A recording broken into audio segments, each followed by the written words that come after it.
കേരളം കേളി കദംബം പൂക്കും Keralam കേരകേളി സദനമാം N Keralam.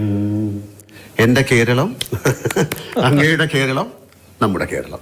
ഇതിന്റെ പുറകില് ഒരു നല്ല ഉദ്ദേശം എന്താണെന്ന് പറഞ്ഞാൽ അങ്ങും എനിക്ക് 4 വരി പാടിത്തരണം. വേണ്ട. ഞാൻ നിങ്ങൾക്ക് വേണ്ടിയുള്ള ഒരു പാട്ട് തന്നെയാകാം. അയ്യോ ആയിക്കോട്ടെ. ഹൃദിസ്ഥമീശ്വരം തെക്ത പ്രതിഷ്ഠാം പ്രതിമാം ഭജയിൽ കരസ്ഥ പായസം തെക്ത കോപ്പരസ്ഥ ഗളം പിൻപേൽ എന്ന് പറഞ്ഞാൽ മനുഷ്യന്റെ ഹൃദയത്തിലാണ് ഈശ്വരൻ. ഈ പ്രതിഷ്ഠയുടെ പിന്നിലേക്ക് പോകുന്നത്, വിഗ്രഹത്തിന്റെ മുന്നിലേക്ക് പോകുന്നത്, ഇതിനകത്ത് പായസമുണ്ട്. പക്ഷെ ഇപ്പുറത്തൊരു തുള്ളി വീശിയിട്ടുണ്ട്. ഇത് നക്കാൻ വേണ്ടി പുറപ്പെടും, ഇതാകെ ചോർന്നു പോവുകയാണ്. അതെന്നെ ഹൈസ്കൂളിൽ ഒരു മാഷ് പഠിപ്പിച്ചതാണ്. കേളം മാഷ് എന്ന് പറയുന്ന ഒരാൾ.